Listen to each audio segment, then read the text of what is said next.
Farid El Baraka est le cofondateur de l'application Epic. Une application qui vous aidera à programmer votre année sportive selon de multiples critères pour trouver les courses qui vous correspondent. J'étais très heureux de recevoir Farid pour discuter de son application, de la genèse de l'application, de sa vision concernant l'application et de l'évolution qu'elle va prendre, et aussi de sa vision du sport, de sa pratique personnelle, de son histoire, de ses méthodes d'organisation. Très très bonne écoute dans l'instant outdoor.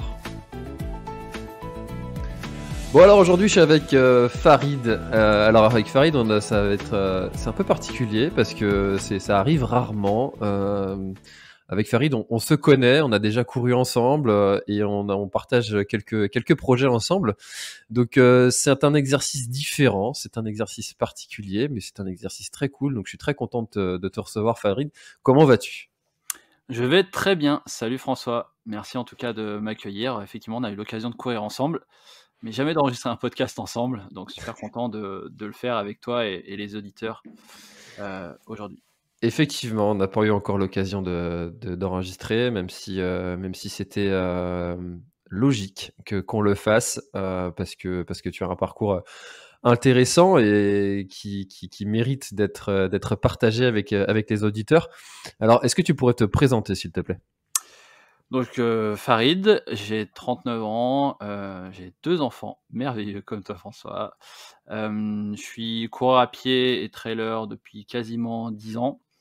Et depuis peu, je découvre le triathlon pour essayer de mixer et de préserver un peu mon corps des douleurs que peut provoquer la course à pied et le trail. Voilà, j'aime bien le sport outdoor en général.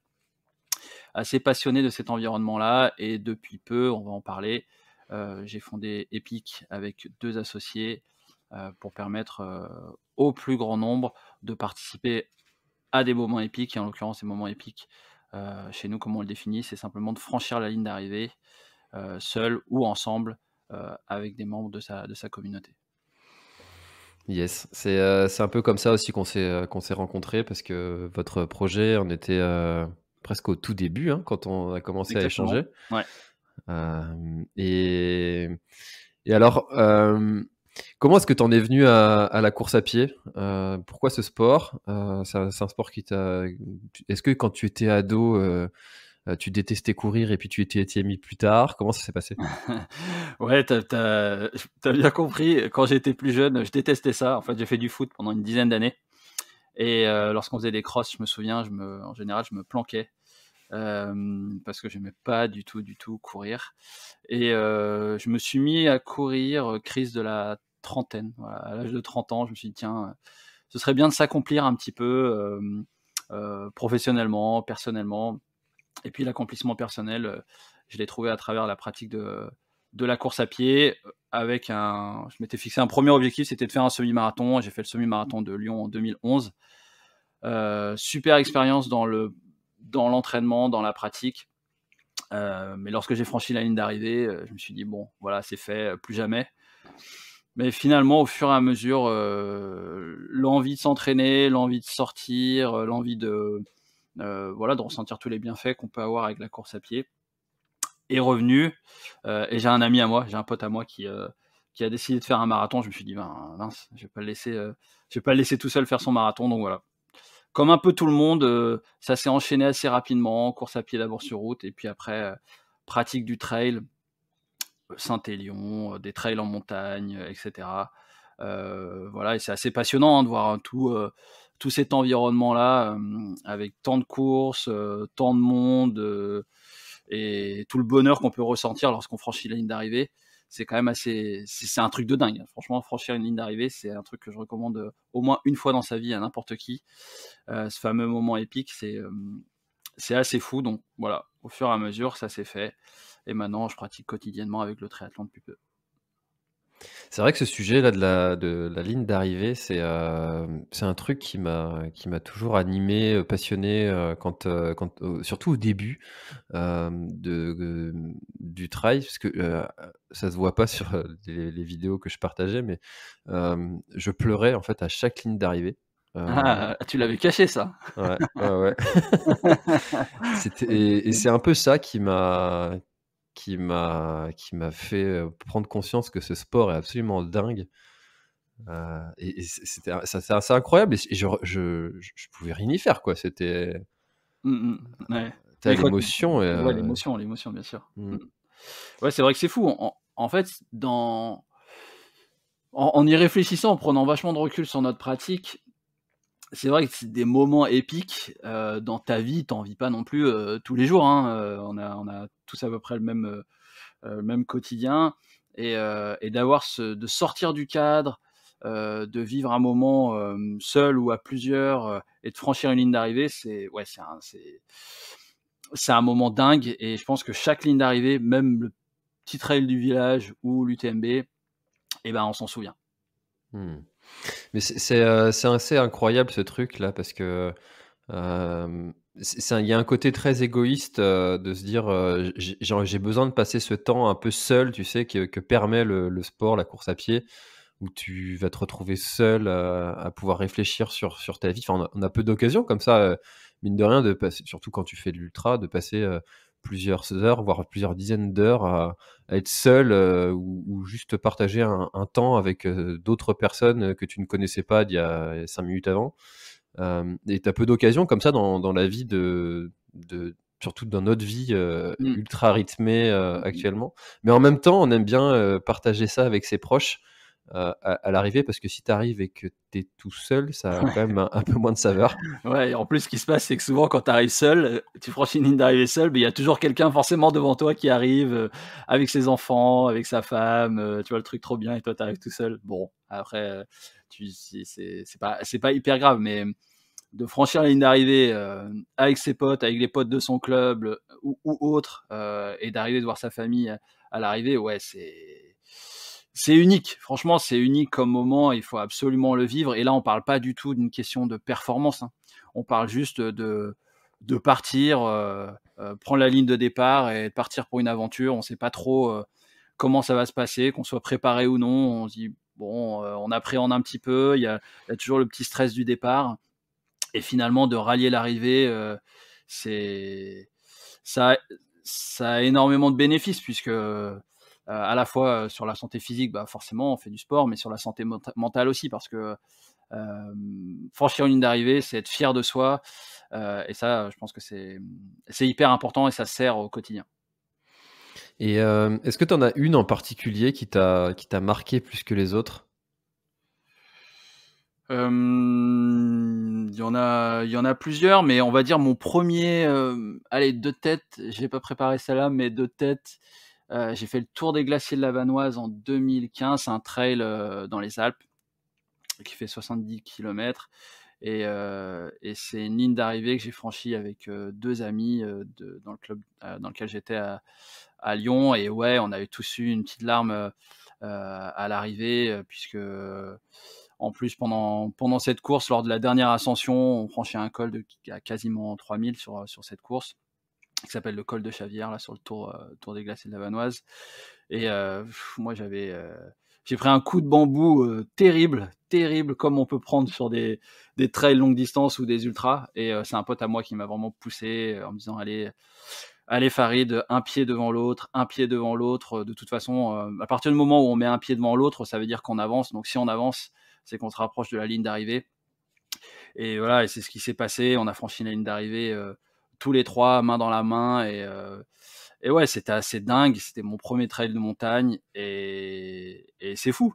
C'est fou, c'est un environnement qui est fou, surtout que je l'ai pas dit en intro, mais je suis, breton à la base, donc les montagnes, il y en a pas, d'énormes par chez nous. Hashtag Mont d'Arrêt. Hashtag monde arrêt.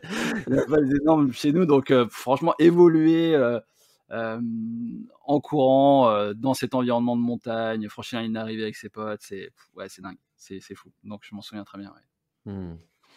Ah, c'est assez incroyable encore une fois, hein, ce sujet de l'arrivée et puis même toutes ces émotions par lesquelles on traverse durant un trail. Enfin, moi, je m'en lasse pas, si ce n'est quand même qu'au bout d'un moment, tu cherches autre chose quand même, tu vois. Maintenant, comme je sais que je peux terminer un trail de Ouais. 50 kilomètres je vais pas dire facilement, mais c'est plus un challenge, quoi. Quand on a fait une dizaine, tu sais que tu vas aller au bout, quoi. Si ce n'est, enfin, sauf si tu as un pépin, mais il y a quand même cette recherche d'aller chercher autre chose, plus loin, plus fort, plus vite. Tu vois, un peu comme, je sais pas si tu te souviens de cette série, L'Extrême Limite. Ouais, ouais. Je vais pas faire le générique, même si je l'ai en tête. On l'a tous en tête.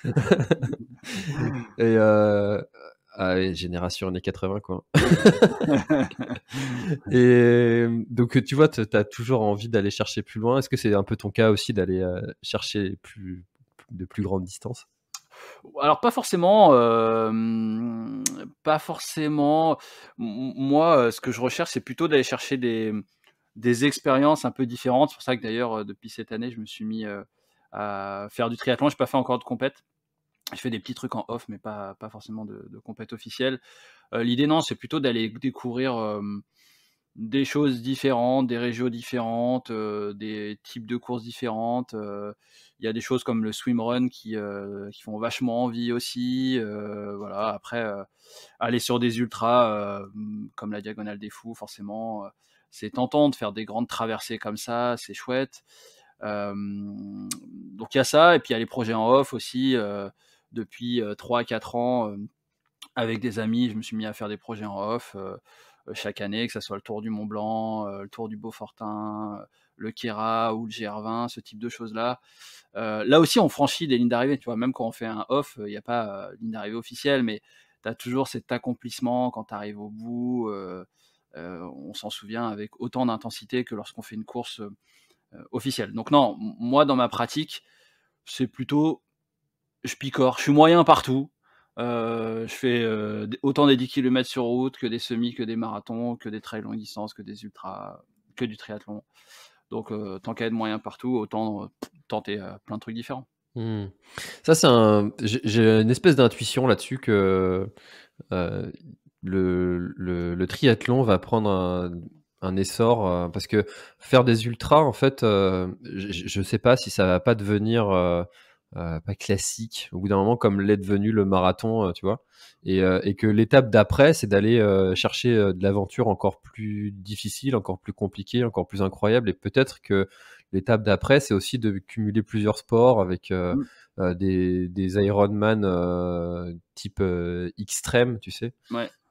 Je sais pas si mon intuition va se révéler un jour ou pas, mais Mmh. je sais pas. Qu'est-ce que tu en penses? Après, la différence, c'est que je me dis que certes, il y a un essor, et de toute façon, il y a un essor sur toutes les disciplines du sport d'endurance, hein, aujourd'hui, même si il y a eu la période de Covid, mais il y a un essor qui est fort. Il y a une recherche d'accomplissement, de reconnexion avec la nature, reconnexion avec son corps qui est, qui est nécessaire et qui est demandé par de plus en plus de monde.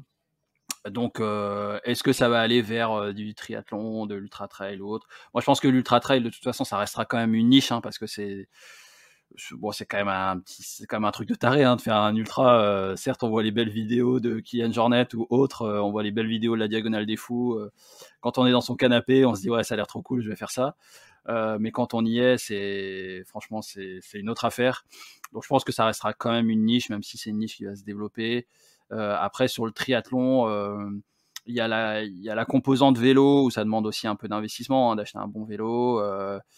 Donc forcément, ça pose des limites aussi. Donc on verra où ça va, mais en tout cas, ça continue à se développer, et ça, franchement, c'est une bonne chose. Donc je pense, peut-être pour compléter, je pense que le phénomène qui se développera peut-être de plus en plus, c'est le off finalement. C'est qu'à partir du moment où on a fait un certain nombre de compétitions, ben, on commence à en faire moins. On en fait toujours, on en fait moins, mais finalement, on arrive à concevoir ses propres défis. Il y a plein de belles solutions aujourd'hui sur le marché pour aller chercher des parcours. Donc voilà, on va être de plus en plus autonome de cette manière-là. Mmh. Et ça, c'est un peu la volonté que j'ai dans l'organisation du Grand Raid de Finistère. Ouais. C'est de mixer un peu ce côté aventure off et organisation officielle. À mon avis, tu vois, je suis totalement aligné avec ça, que cette envie de partir un petit peu à l'aventure, tout en étant un peu dans un cadre, Mm. ça peut plaire comme étape d'après. Ouais, exactement. Tu vois, dans ce même format, tu as Steven Le Yarrick, qui est un cycliste assez connu dans le monde du vélo, qui a développé depuis 2 ans, je crois, les Gravelman. Et Gravelman, c'est un peu ça, hein. Tu es en autonomie, on te fournit une trace, tu as des règles à suivre, mais c'est beaucoup moins cadré qu'une compétition officielle, avec du balisage, voilà, c'est l'aventure en gravel. Le gravel, c'est aussi un truc qui se développe vachement parce qu'il y a ce côté aventure. Donc oui, je pense qu'avec le Grand Raid du Finistère, en tout cas, je pense que tu es dans le vrai, de vouloir allier un côté sécurisant avec j'ai dessiné un parcours grandiose, je connais le terrain, donc vous allez en avoir pour votre argent. Et à la fois, bah, il y a un côté aventure, puisque c'est complètement en autonomie avec votre trace. Peut-être que vous aurez quelques ravitaillements, mais ça sera assez limité. Donc c'est un bon compromis, à la fois pour les pratiquants, et c'est un bon compromis aussi en termes d'organisation, puisque les organisations d'événements, bah, ça a un impact qui est pas forcément neutre aussi, hein, pour la planète. Donc de faire des choses un peu plus douces, c'est pas déconnant. Mmh. C'est ça, et tu vois, j'ai étudié justement le label Trail Runner Foundation, Ouais.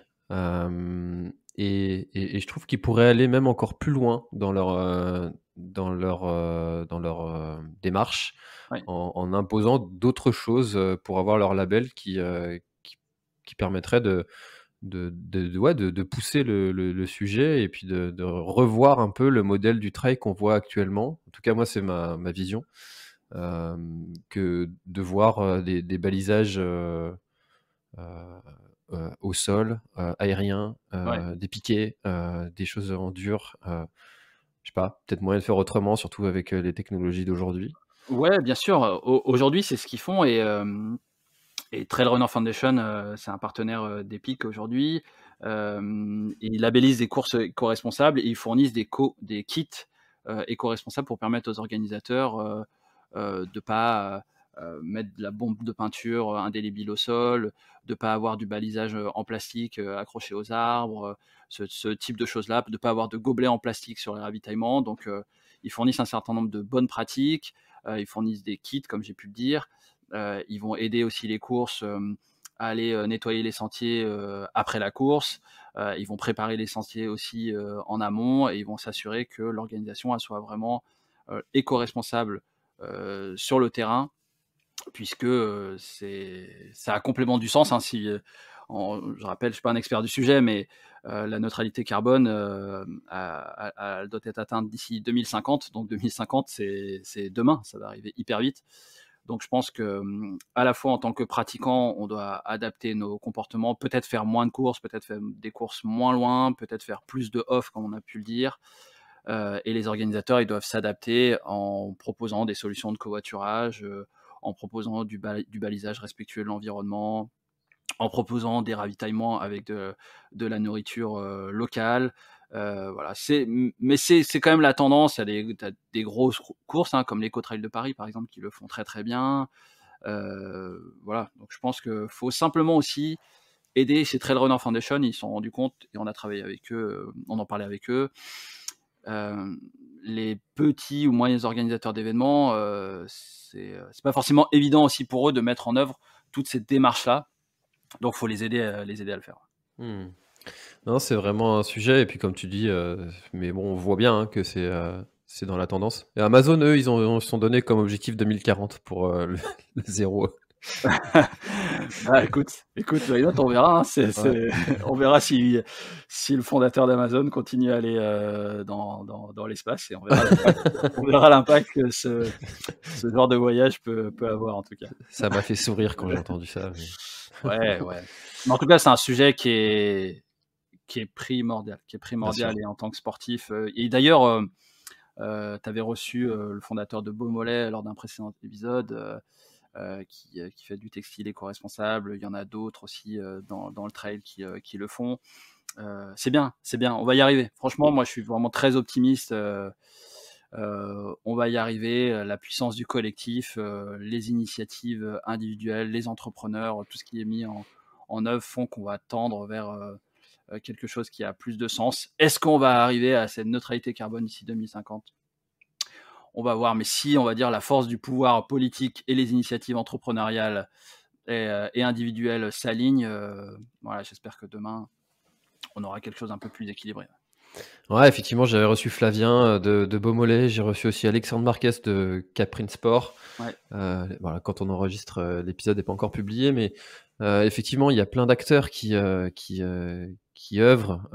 J'ai reçu aussi Nicolas Van Den Elsken qui a fait Tour de France en courant pour en mode plugging. Enfin voilà, il y a plein d'acteurs comme ça qui font des démarches qui sont ultra intéressantes et effectivement, il y a encore plein de choses à faire et c'est ça qui est juste chouette, quoi. Ça veut dire qu'il y a encore des choses à faire, quoi. Ouais, exactement. Chacun doit apporter sa pierre à l'édifice. Toi, par exemple, tu le fais dans ton podcast, en accueillant les gens qui veulent avoir un impact et donc tu permets à ton audience d'en prendre connaissance, d'en prendre conscience.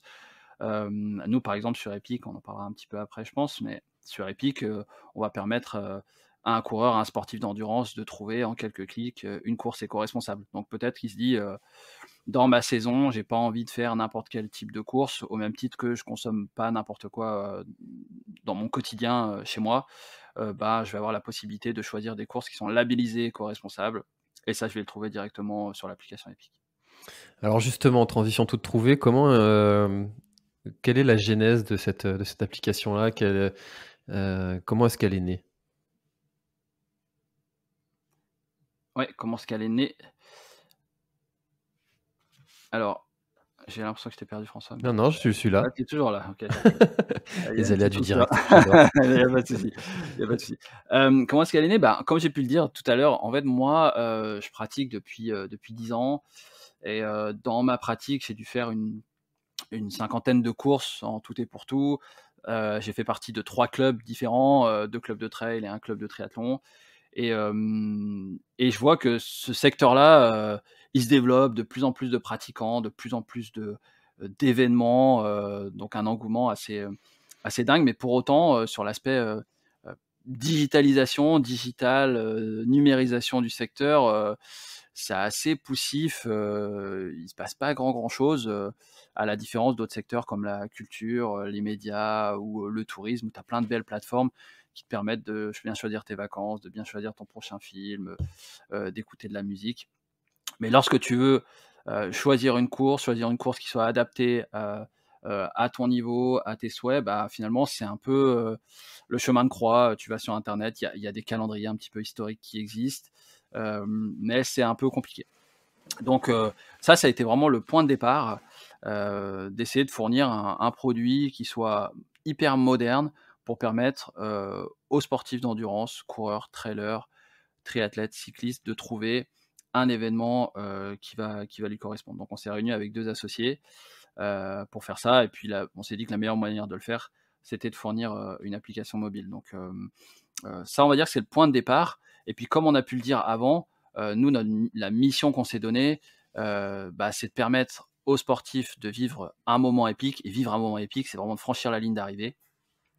Et ce qui se passe, c'est qu'aujourd'hui, les gens qui utilisent Epic, ils préparent leur saison, ils choisissent des courses, mais maintenant, ils nous disent, ok, c'est bien, j'ai trouvé des courses, je prépare ma saison en solo, mais j'aimerais bien partager un petit peu ce que je fais avec ma communauté, avec mon club, comment je peux le faire. Et donc aujourd'hui, on travaille aussi avec des clubs pour leur permettre de rassembler l'ensemble de leurs adhérents autour d'événements, puisqu'il y a un enjeu qui est assez fort, on va peut-être en parler plus en détail, mais il y a un enjeu qui est assez fort aussi sur l'engagement des adhérents au sein d'un club. Donc ça, c'est une orientation que vous avez pris en cours de projet, parce que je me rappelle de nos premiers échanges. Vous êtes adapté un petit peu à au retour que vous avez eu de la part des utilisateurs, ou c'était une volonté dès le départ? En fait, c'était une volonté dès le départ parce qu'on sait que faire des courses, participer à des événements, c'est une dynamique qui est communautaire, sont très rares ceux qui préfèrent participer à des événements seuls. 90% d'entre nous, on préfère participer avec notre communauté, notre club, notre famille, nos amis. Donc, c'est toujours quelque chose qu'on a voulu mettre en œuvre. Mais tu as raison, c'est une orientation qui s'est amplifiée, on va dire, avec les échanges. On a un club utilisateur où on échange de manière quotidienne avec les gens qui utilisent notre application. Et en les écoutant, en écoutant nos utilisateurs qui font partie des clubs, cette orientation-là, elle a pris toute sa forme. Donc, on a travaillé sur une interface pour les clubs. Aujourd'hui, on a une plateforme web pour les clubs. Et on allait présenter ça, travailler avec eux, et ça a plutôt bien fonctionné parce que les clubs aujourd'hui de sport d'endurance, les clubs de sport collectif, il y a pas mal de solutions qui existent, mais dans le sport d'endurance, il n'y a pas grand chose qui existe, en tout cas pour gérer des événements, pour gérer leur calendrier d'événements, pour gérer les participations à des courses, pour créer ses propres événements. Il n'y a pas beaucoup de choses. Donc, en général, les clubs, comment ils fonctionnent, ils utilisent des Excel où ils ont le calendrier de course. Après, ils vont créer un groupe Facebook, des groupes WhatsApp pour échanger, pour savoir qui participe à quoi, comment on s'organise.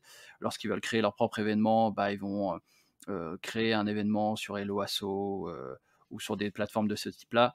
Mais il n'y a pas des choses qui soient adaptées vraiment à leur pratique. Et puis après, le dernier point, qui n'est pas des moindres et qui est hyper important, c'est que en 2020, il y a eu moins de 25% de licenciés dans les clubs en France. Donc c'est du fait de l'impact Covid, mais du fait aussi que animer un club, engager ses adhérents, c'est hyper complexe de garder tout le monde motivé à s'entraîner, motivé à participer à des événements ensemble, motivé à organiser des événements aussi tous ensemble. C'est un vrai job. Et puis les gens qui sont à la tête des clubs, c'est des bénévoles. Donc si déjà c'est difficile d'engager et qu'ils n'ont pas en plus les bons outils pour le faire, ça peut être un peu décourageant. Ouais, c'est un véritable enjeu, je trouve, pour les clubs, et garder ce lien un peu qu'il y a entre les adhérents d'un club. Mais c'est vrai que peut-être que ceux qui nous écoutent, là, alors moi je connais l'application, donc c'est un peu biaisé, c'est aussi un peu pour ça que je te pose la question, c'est peut-être qu'ils vont se dire, bon, moi j'ai l'habitude d'aller voir les courses que je fais dans l'année sur un calendrier qui existe déjà. Qu'est-ce que Epic propose de plus ou de différent Ouais, en fait, c'est simplement l'expérience aujourd'hui, c'est l'expérience utilisateur. C'est-à-dire que le fait de pouvoir chercher sur mobile, de pouvoir chercher sur une carte interactive, de pouvoir chercher avec des filtres très très simples en quelques secondes, des filtres de difficulté, ça permet de trouver une course vraiment en quelques secondes. C'est une expérience qui est complètement différente que de chercher via des mots-clés directement sur un moteur de recherche. Donc c'est simplement là aujourd'hui, l'application telle qu'elle est, c'est de la simplicité d'usage, et c'est aussi un catalogue qui est assez fourni. On a 3500 courses qui sont référencées directement sur l'application mobile, donc un catalogue qui est large. Et puis pour finir, on est quasiment, je pourrais presque dire, la seule application mobile à proposer ça aujourd'hui. Ouais, c'est assez frustrant quand tu as des acteurs historiques où tu te casses la tête pour comprendre comment ça fonctionne, leur parcours d'inscription. Tu sais jamais où il faut aller rentrer un code promo. Enfin, il y a des trucs, ils sont là depuis longtemps, mais c'est dommage en fait de ne pas s'être tenu à la page. Ouais, parce que il y a de nouveaux acteurs qui arrivent en force, quoi. C'est un job, c'est compliqué les calendriers historiques, si on parle que de ça, en France, il y en a qui existent depuis plus de 10 ans, donc c'est compliqué de garder simplement une infrastructure technique hyper moderne, au goût du jour, avec l'expérience utilisateur qui va bien. C'est pas facile, peut-être que nous aussi, Epic, dans 10 ans, on va un peu ramer pour se mettre au goût du jour. Mais nous, en tout cas, aujourd'hui, c'est quelque chose qui est tout à fait en phase avec l'air du temps.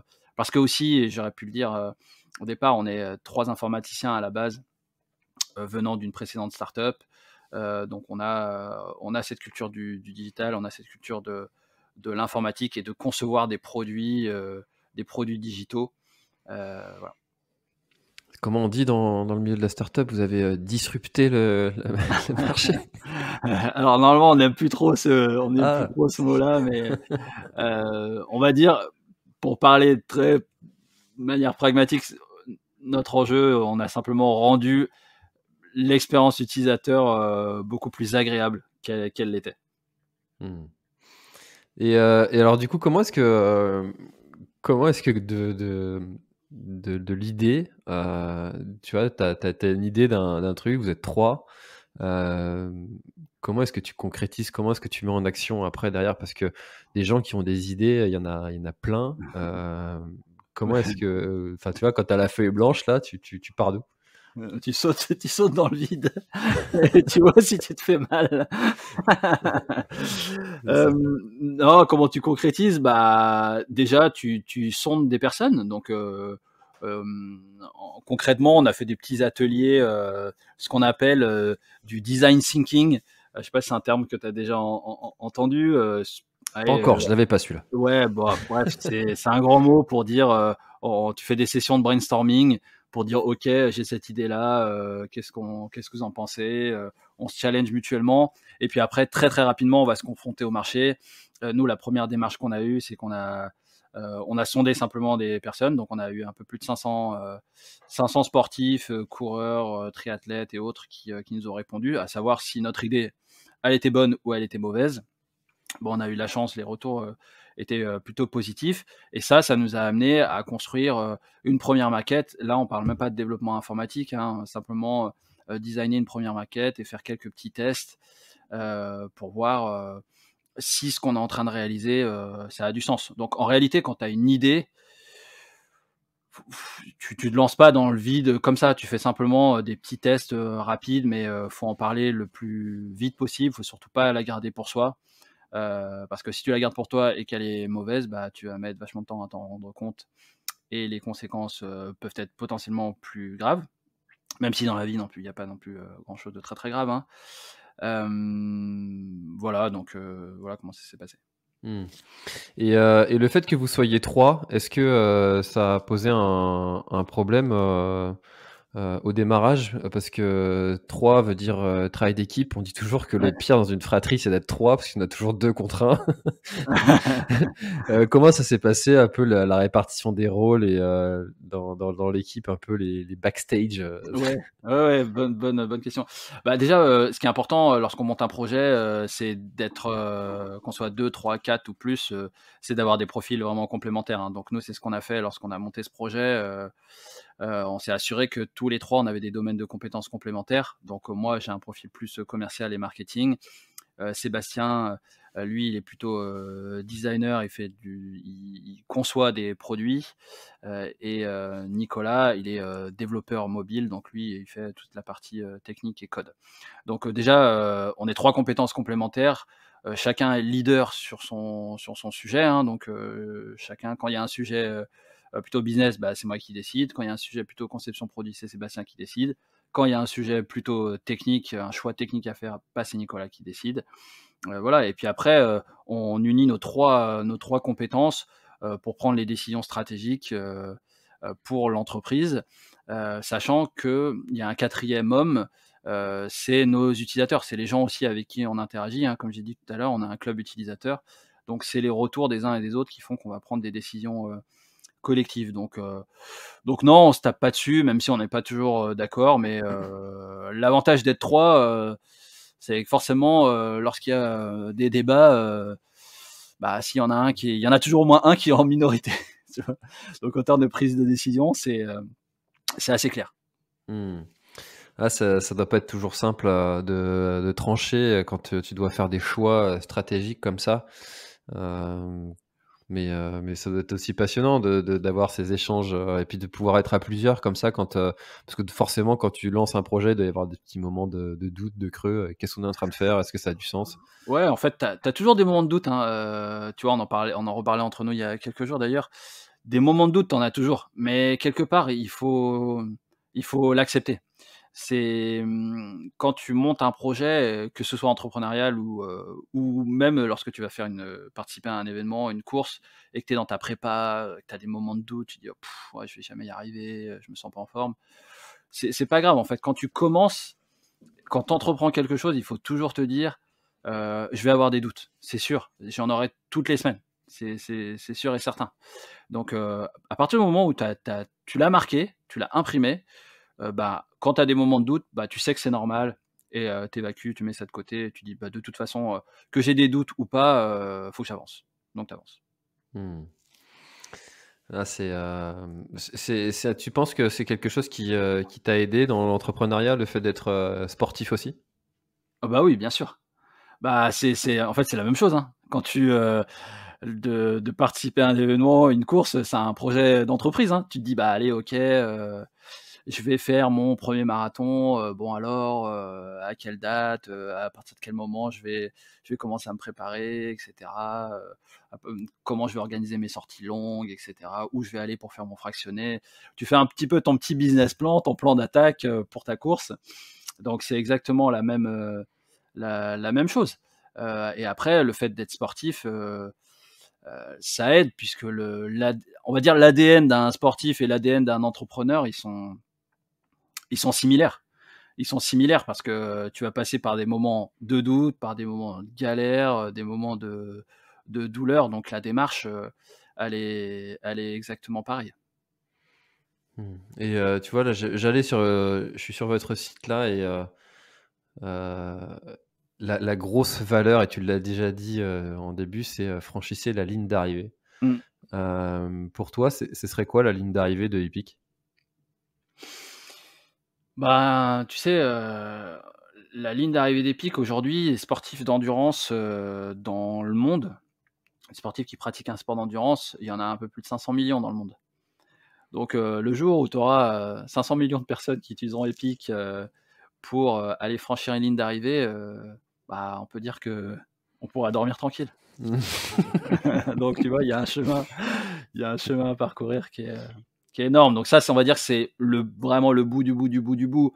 Mais si je veux parler très concrètement, à court terme et le sujet que j'ai pu évoquer auprès des clubs, ça c'est hyper important puisque, si on peut permettre, aux clubs de renforcer, l'engagement de leurs adhérents en leur proposant une solution simple, ils peuvent gérer la présence des uns et des autres sur des événements, ils peuvent organiser plus facilement, leurs événements et voilà, améliorer la satisfaction, le taux de renouvellement, du nombre d'adhérents d'une année sur l'autre.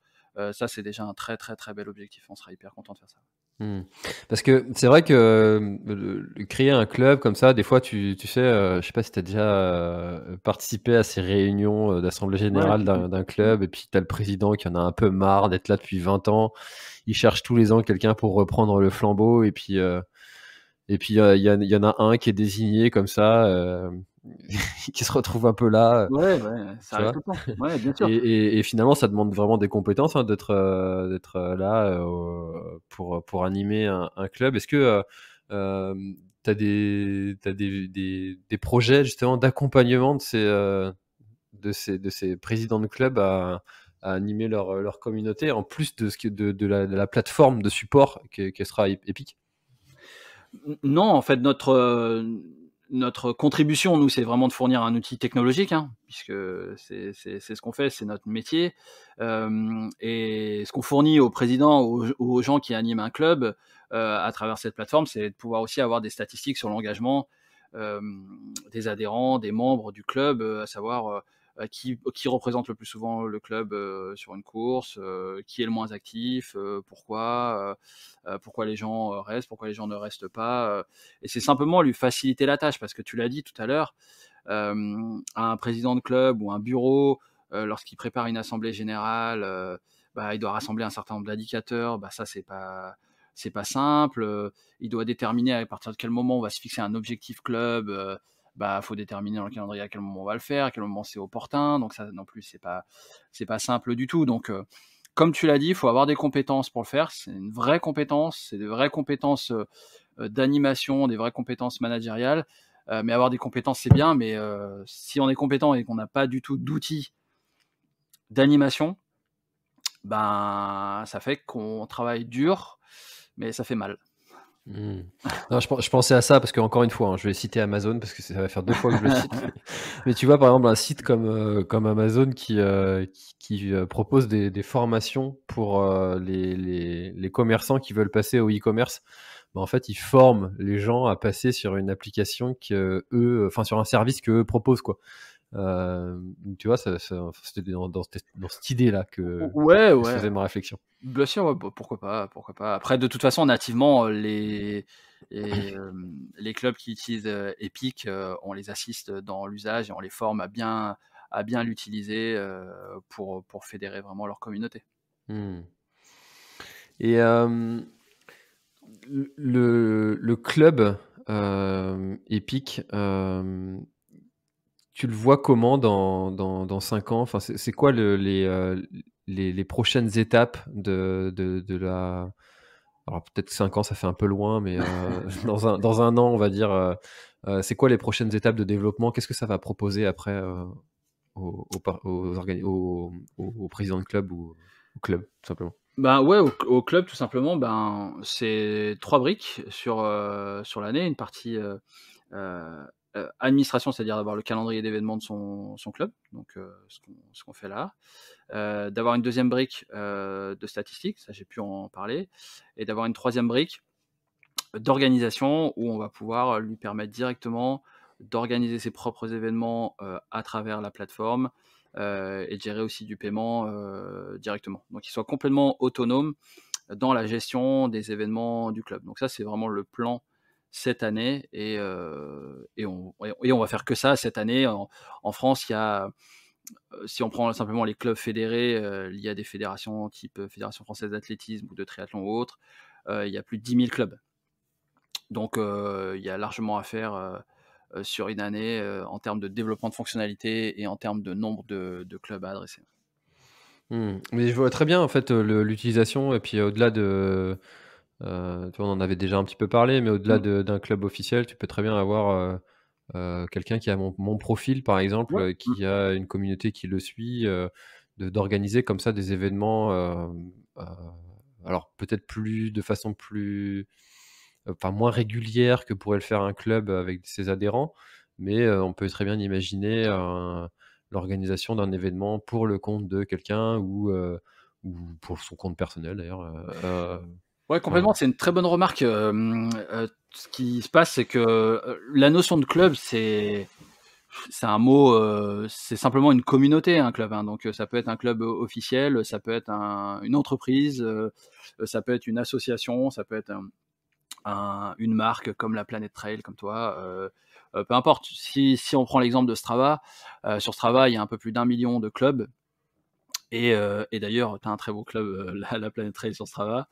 N'importe quelle marque peut créer, un club sur Strava pour, fédérer, ses membres autour de la pratique sportive, directement sur cette plateforme. Donc là, c'est pareil.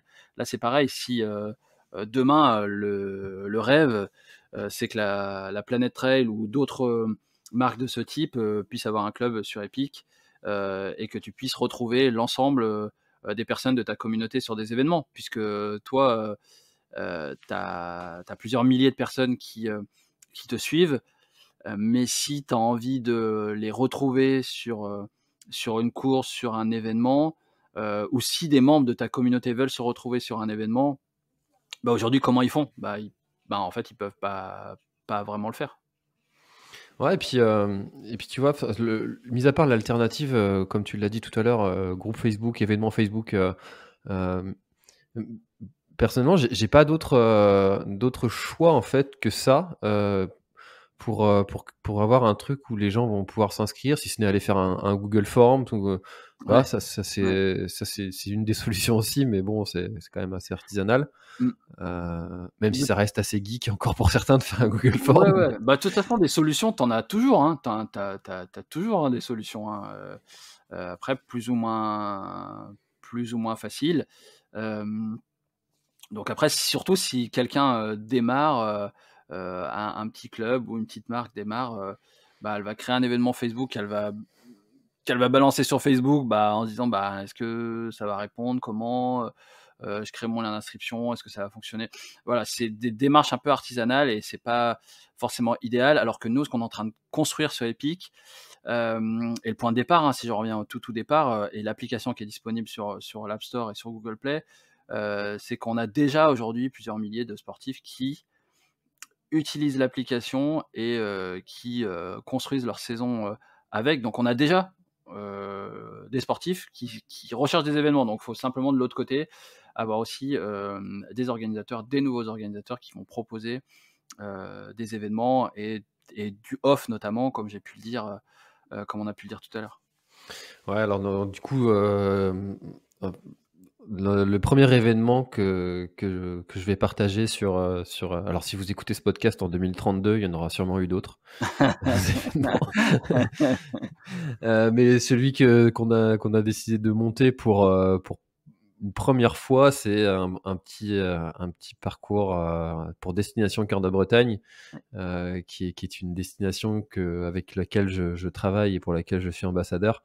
Et je suis très content d'avoir pu utiliser votre appli pour utiliser pour promouvoir et faciliter les inscriptions des participants.